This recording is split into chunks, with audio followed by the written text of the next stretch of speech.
Part 1. Arrival. The sun was dipping behind the distant hills. When the Mercer family arrived on Ashfield Lane, the street was quiet. It's almost too quiet, lined with houses that leaned slightly as if sighing under the weight of their years. A gentle breeze stirred fallen leaves across the cracked pavement, and the scent of damp earth clung to everything. Daniel Mercer cut the engine of the moving van and stared at the house.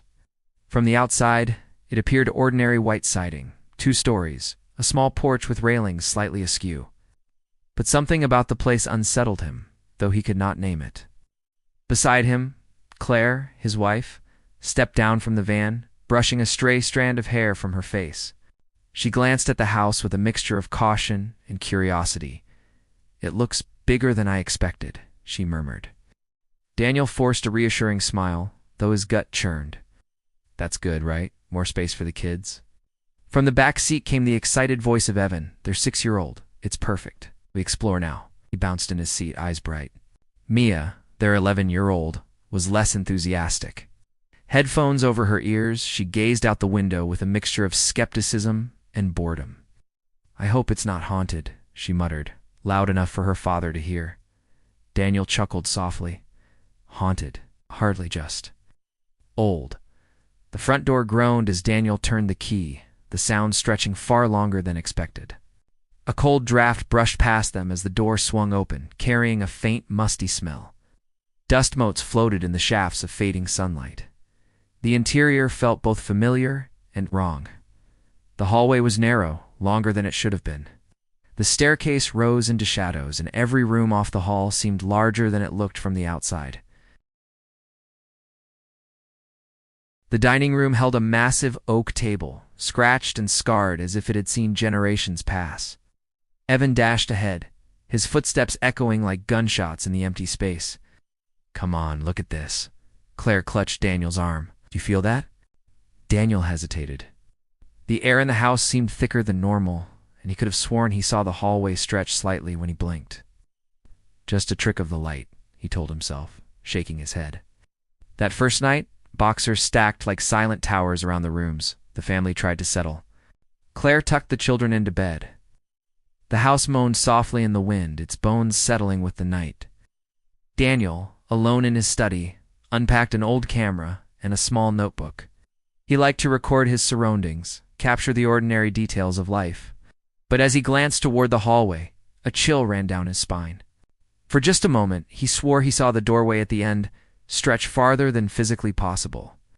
He blinked. Nothing. Still, sleep did not come easily.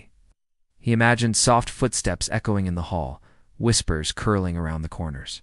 Somewhere in the shadows, a door existed that hadn't been there before. The following morning, Evan was the first to see it. A narrow, dark door at the end of the upstairs hallway, almost blending into the walls. Neither Daniel nor Claire remembered it from the night before. "Dad, look!" Evan shouted. Daniel approached cautiously. The door had no handle, no hinges visible, yet it opened smoothly when pressed. Beyond it lay a dark corridor, stretching farther than the upstairs could possibly contain. Claire stepped forward, pale. This isn't possible." But Evan was already peering inside. Curiosity, overwhelming fear. "It's like a tunnel. Can we go in?" Daniel hesitated, then nodded slowly.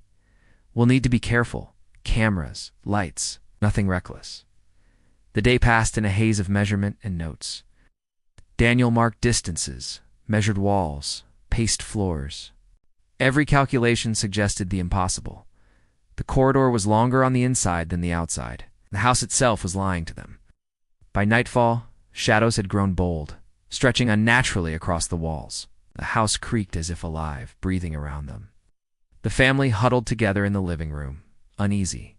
Daniel's camera recorded every corner, yet when they reviewed the footage later, some hallways seemed to shift slightly, possible angles appearing where none had been before. That night, the first whisper came, quiet at first like a breeze through a cracked window. Words that could not be understood, yet felt like a warning. Daniel awoke to find the hallway darker than before, the shadows deeper, almost waiting. Claire slept fitfully, murmuring warnings to the children. Even Evan, usually fearless, clutched his blanket as if it might shield him from something beyond the door. Mia's headphones had fallen to the floor, and she stared into the dark hallway in silence, wide-eyed. "It's watching," she whispered. Daniel sat on the edge of the bed, heart hammering. He knew that the house had secrets. Secrets bigger than doors, bigger than walls. Somewhere beyond that narrow corridor, something waited, patient, hungry. The hollow corridor had revealed itself, but it would not let them leave unscathed.